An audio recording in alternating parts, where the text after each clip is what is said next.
Hello dear student, आप लोग कैसे हैं। आशा करता हूं कि आप लोग मज़े में हैं और पढ़ाई अपनी जारी रखें।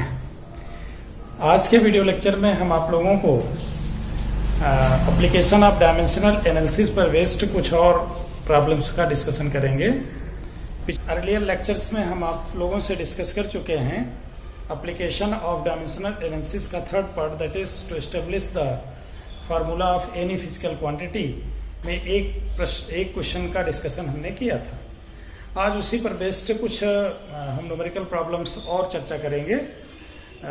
जो आज की प्रॉब्लम हम लेने जा रहे हैं that is the frequency of vibration of stretched string. डोरी आप लोगों ने देखा है, उसी को स्ट्रिंग बोलते हैं, या एक बहुत पतला वायर हो उसको भी हम स्ट्रिंग कह सकते हैं। तो स्ट्रिंग जब खींच दिया जाता है या वायर को जब स्ट्रेच कर देते हैं, है ना, तो उसमें वाइब्रेशंस होते हैं।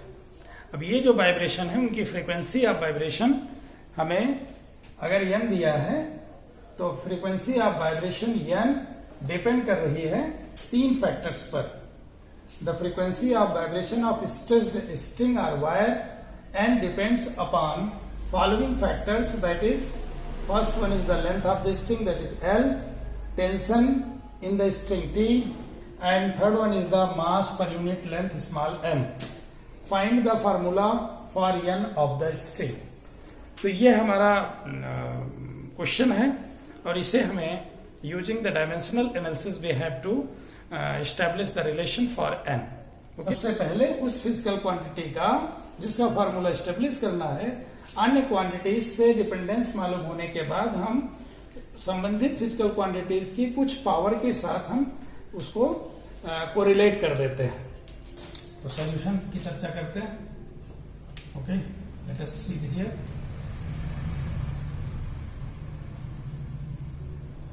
Let the frequency of vibration of the string n proportional to L raised to the power a। हमें पता नहीं है कि L, T और M की किस पावर या किस पावर पर डिपेंड करता है, तो हम इसको मान लेते हैं L की power a, and also m depends upon T की power b, and also depends upon small m की power c. Simultaneously, in combined form we can write n is proportional to L raised to the power a, T raised to the power b, and m raised to the power c. So here we can write n is equal to some dimensionless constant L raised to the power a, T raised to the power b, m raised to the power c. Write this as k is dimensionless constant, dimensionless constant, it's sure. अब k dimensionless है ये पता है हमको, m length है, t tension force है, m मास per unit length है। तो इन अब क्या करेंगे, इसके बाद we will write the dimensional formula of each and every quantities on both sides of the equation. Writing the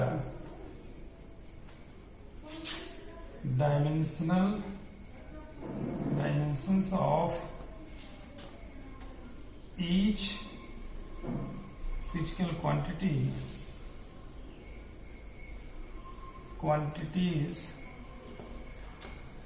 on both sides. हमें क्या मिलेगा, n फ्रीक्वेंसी है, फ्रीक्वेंसी का डायमेंशन क्या होता है t-1, k डायमेंशन लेस है, l की dimension L raise to the power a, t force है, mL-t-2, and mass per unit length का m/L, या इसको हम लिखें mL raise to the power -1 की पावर से। ध्यान रहे दैट इज वेरी डायमेंशंस जो हमने यहाँ रखा है, T चूंकि टेंशन फोर्स है इसलिए फोर्स की डायमेंशन mL-t-2 और मास पर यूनिट लेंथ है इसलिए mL-1। ये बिल्कुल इस पूरे प्रॉब्लम का जो की फैक्टर है यही है। अक्सर बच्चे क्या करते हैं, m की डायमेंशन को कैपिटल M लिख देते हैं, okay, dimensional formula, so the problem wrong हो जाता है। तो इसमें हमेशा ये नोटिस रखना है कि m की डायमेंशन को ml-1 रखना है। क्यों रखना है? क्योंकि एक्चुअली जो स्मॉल m है it is capital M by L है, मास पर यूनिट लेंथ, इसकी डायमेंशन ml-1 हो जाएगी। ओके, ये सबसे महत्वपूर्ण पॉइंट है।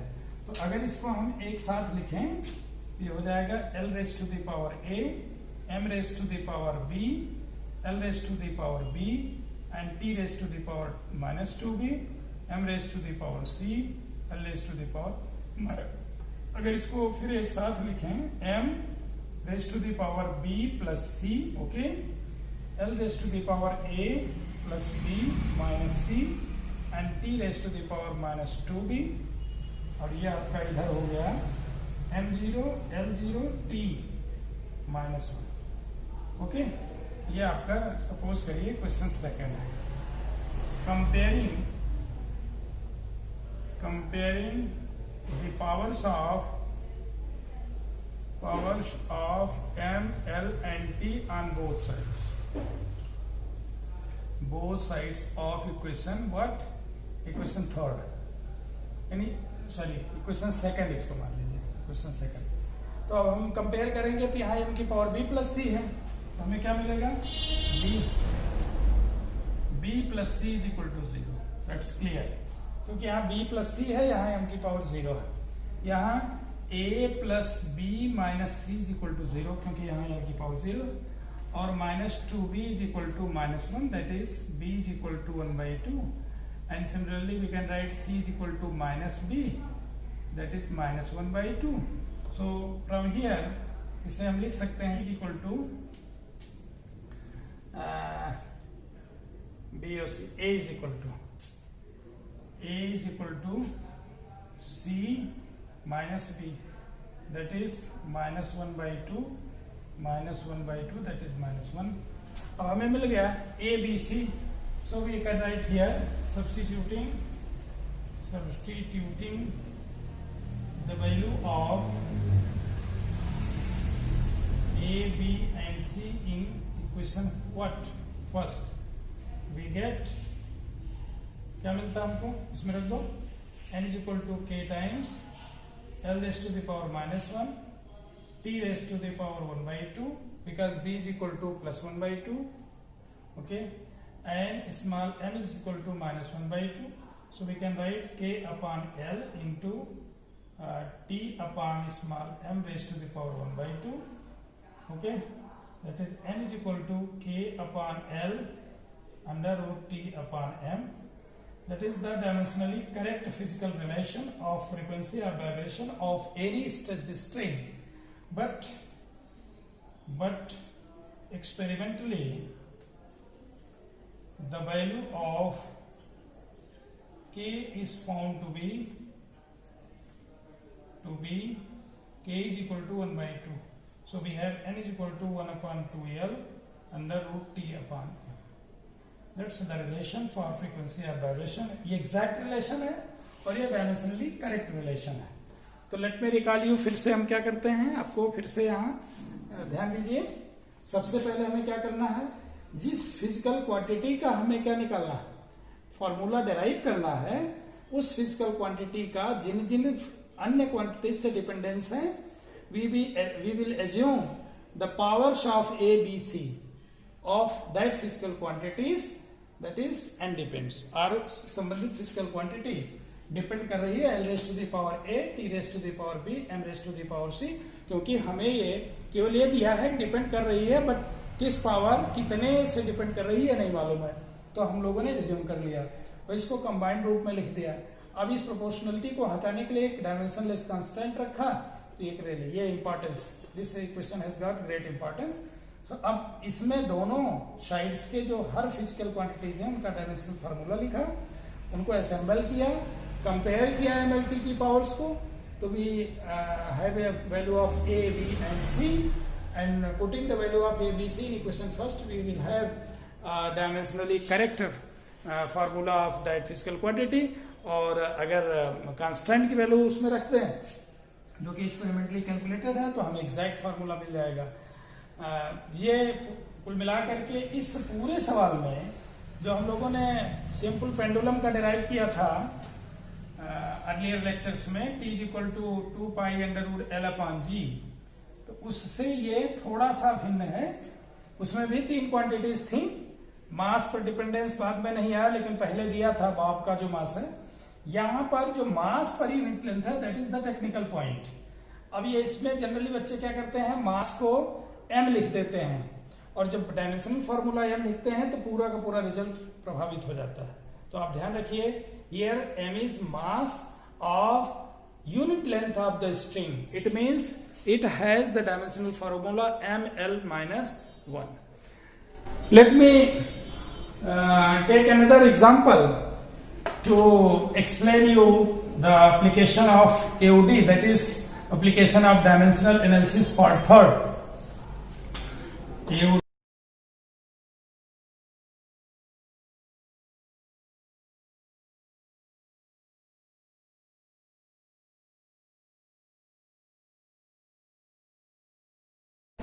चलो भाई फिर से देखते हैं क्वेश्चन क्या है।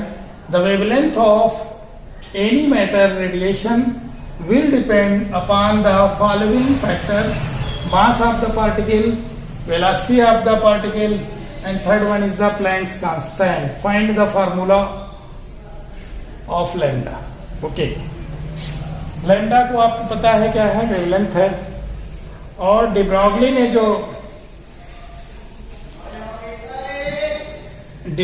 जो बताया कि लैम्डा जो होता है वो किसी भी रेडिएशन के लिए जो कि मैटर से एसोसिएट हो रही है, lambda is equal to h upon m भी। ये पता है, अभी आप लोग आगे के कोर्स में पढ़ेंगे। तो अकॉर्डिंग टू दिस प्रॉब्लम, ये हमको मैटर रेडिएशन कुछ भी ना पता हो, लेकिन यहां ये मालूम है कि वेवलेंथ को हम लैम्डा से लिखते हैं। तो वेवलेंथ लैम्डा 3 फैक्टर्स पर डिपेंड करता है। सोल्यूशन देखते हैं। बिल्कुल घबराने की जरूरत नहीं। यही सबसे महत्वपूर्ण है कि जो जिन फिजिकल क्वांटिटीज पर जिस फिजिकल क्वांटिटी का रिलेशन डिराइव करना चाहते हैं, वो जिन फिजिकल क्वांटिटीज पर डिपेंड कर रही है, ये हमें ठीक से पता हो। और अगर ये पता है, उनके डायमेंशनल फार्मूला हम रखेंगे, और कुछ आगे के स्टेप्स जैसे अभी के सवाल में, पिछले सवाल में किया, इसमें करेंगे, तो we will have a exact relation or the dimensionally correct relation. So let us assume that lambda is proportional to m raised to the power a. Okay, mass पर डिपेंड कर रहा है, and also proportional to velocity raised to the power b, and also proportional to h raised to the power c. So we can write this: lambda is proportional to m raised to the power a, b raised to the power b, and h raised to the power b. यहाँ हम एक चीज और कर सकते हैं, lambda is equal to some constant k, m raised to the power a, b raised to the power b, and h raised to the power c. Write this as first, where a is dimensionless constant. Okay, ये इसका कोई dimension नहीं है, constant रखा गया proportional को हटा करके इक्वल करने के लिए। तो अब क्या करेंगे, writing the dimensions of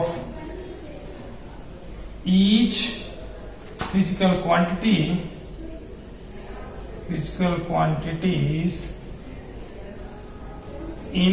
on both sides of equation first. तो हमें क्या मिलेगा, इक्वेशन फर्स्ट में लिखेंगे तो लेफ्ट साइड में यहाँ क्या है, एल है, राइट साइड डायमेंशन लेस है, एम को क्या लिखेंगे, m raise to the power a, velocity है lt माइनस 1 raise to the power b, and here we have dimensional formula m l square t minus 1 raise to the power c। अगर इसको हम एक साथ लिखें, m raised to the power a, l raised to the power b, t raised to the power minus b, m raised to the power c, l raised to the power 2c, and t raised to the power minus c. Okay, अब इसको फिर से हम compact form में लिखेंगे।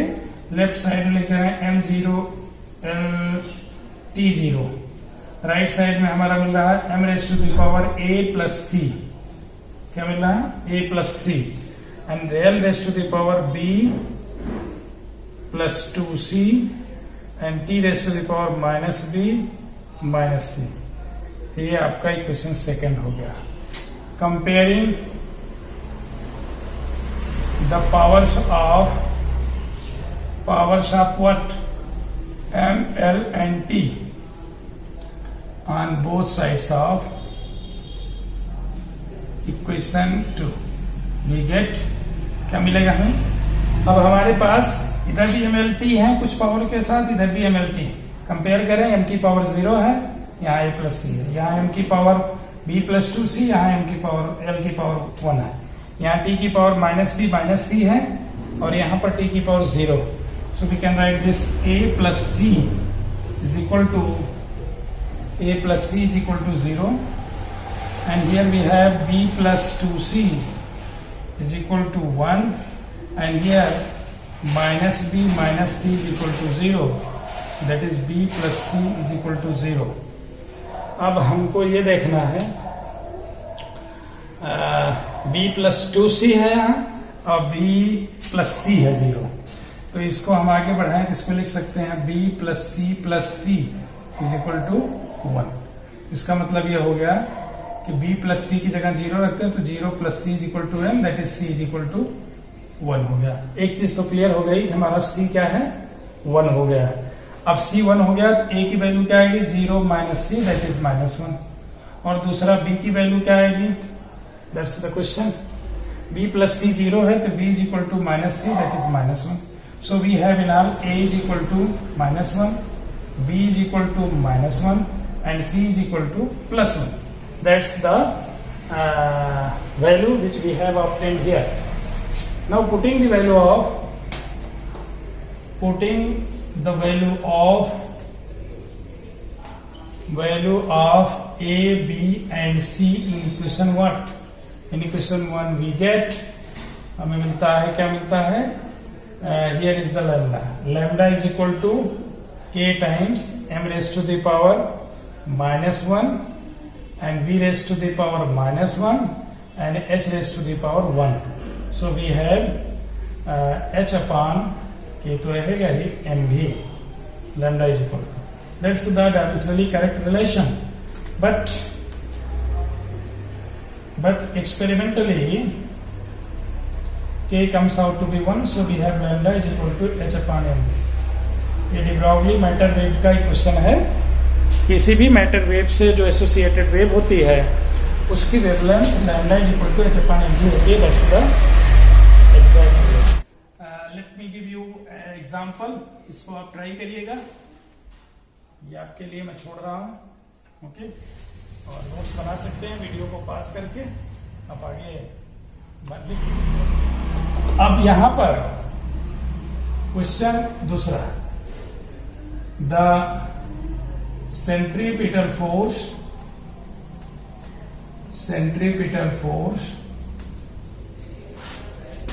acting on a particle moving on a circular path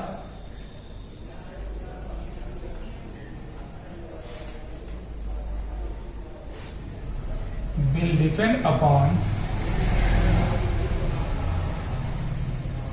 depend on following factors.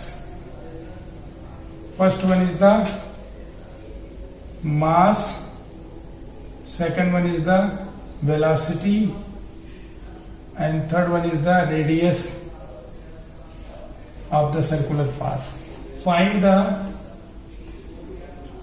formula for capital F in this particular case. So बिल्कुल आसान है. सेंट्रीपिटल फोर्स क्या होता है, अगर कोई पार्टिकल किसी सर्कुलर ट्रैक पर मूव कर रहा है, उस सर्कुलर ट्रैक पर मूव करने के दौरान पार्टिकल मास m का है, वेलोसिटी इसकी v है, तो निश्चित रूप से इसका अपना एक सेंटर होगा, उस तरफ एक फोर्स लगेगा जिसको क्या बोलेंगे, सेंट्रीपिटल फोर्स बोलेंगे. तो ये तीन फैक्टर्स पे बता रहे हैं, डिपेंड कर रहा है रेडियस पर, वेलोसिटी पर, मास पर. तो आप यहां सबसे पहले क्या करेंगे, depends upon m raised to the power a, b raised to the power b and r raised to the power c. इसको कंपैक्ट फॉर्म में लिख लीजिएगा, f is proportional to m raised to the power a, b raised to the power b and r raised to the power c. Constant के साथ लिख लीजिएगा m raised to b raised to the power b, r raised to the power c, f is equal to. अब यहाँ पर के dimensional less है, दोनों का डायमेंशन लिखिए और डायमेंशन लिखने के बाद जब एम एल टी के टर्म में सब आ जाएंगे तो एम एल टी के पावर्स की दोनों साइड में कंपैरिजन करेंगे तो आपको निश्चित रूप से इसमें वैल्यू पुट करने के बाद मिलेगा F is equal to m e square upon r, इस टाइप का एक एक्सप्रेशन मिलेगा समथिंग कांस्टेंट के साथ. So anyway you can solve any such type of problem where it has been given that any physical quantity depends upon two factors or three factors maximum, then you can establish the relation using this concept. That's the very important topic of this application of dimensional analysis. Now we will discuss with you the other topics, that is the error. Okay, in the measurement of any physical quantity, what are the errors, what are the types of error, and how we know in mathematically different types of error we can calculate how the errors are combined in different types of expressions during the study of physics. So in the next video lecture we will discuss with you the new topic, that is the error analysis of the any physical quantity, that is unit और measurement में हम आपसे अगले video lecture में error analysis की चर्चा करेंगे. In measurement how the errors occur, what are the sources of error, how we can remove eliminate the errors, all these things we will discuss on the next lecture. Okay.